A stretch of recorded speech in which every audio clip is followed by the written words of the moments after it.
There is a certain irony when the world's fastest man is late for the biggest race of his life. But it turns out the marathon of life worked out better than the sprint. Joe Fonzie reports. We're just going to show. A life-defining moment can take on many forms. For Bay Area track star Eddie Hart, it came in the 1972 Summer Olympics, and what most would see as a moment of deep despair. For Hart, the build-up to those games started in Martinez, where he was born, and Pittsburgh, where he went to high school. As far as I can remember, I mean, I could always beat the kids my age, and a lot of the kids a little bit older than me. After high school and 2 years of junior college, Hart transferred to the University of California. At Cal, Hart was part of a 1-2 sprinter punch that paired him with Isaac Curtis, the two of them making history in the NCAA 100-meter championship. I get a great start and end up winning it. You know, the 100 and Isaac, you know, he takes second, and that has never been done either before or since. You know, the same school going 1-2 and 100 at the NCAA championship. Then in the 1972 Olympic trials, Hart broke the world record, winning the 100 meters in 9.9 seconds. He rolled into Munich with the distinction of being the world's fastest human. It's a mythical title, and it's traditionally given to the person that wins the 100 meters, you know, at the Olympic Games. That's where the story got tricky. Hart and two other U.S. sprinters won their preliminary heats and were all scheduled to run in the quarterfinals later that day. Their coach, Stan Wright, gave them what he thought was the proper schedule. I'm going through some literature that they gave us, and I noticed that the time schedule in the information that I have and the time schedule that Stan Wright had doesn't jive. What ensued was every athlete's worst nightmare. They threw us in an ABC studio van. I mean, like a bat out of hell. We're just, you know, just trying to get us over there as fast as they could. Right there between the practice track and the Olympic Stadium, in that tunnel, my race went off.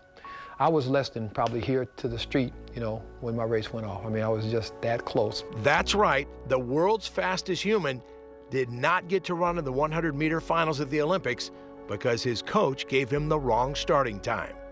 The man who eventually won the 100, Valery Borsov of the Soviet Union, did so at a time considerably slower than Hart's world record. Hart's reaction was character-defining. It was a tough, I mean, this was a painful experience for me. I mean, painful. I mean, it created a hole inside of me.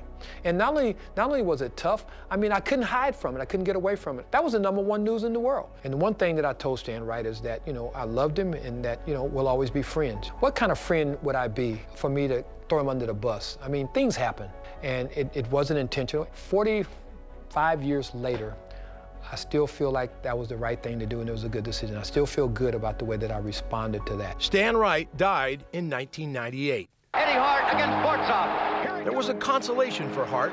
Later in the games, he did get that gold medal, running the anchor leg of the 4x100 relay and setting a world record in the process. And he said it, the United States has won a new time the world record. And that helped me focus beyond what was going on with me, because I had 3 other guys who were depending on me. Hart has put his recollections of the 1972 games in a book, Disqualified, co-written with Dave Newhouse. The great part about the book is that, you know, there's some additional information that has not been revealed in any other, you know, documentary or book or anything like that. The 1972 Olympic Games are best remembered for the Israeli athletes who died at the hands of terrorists.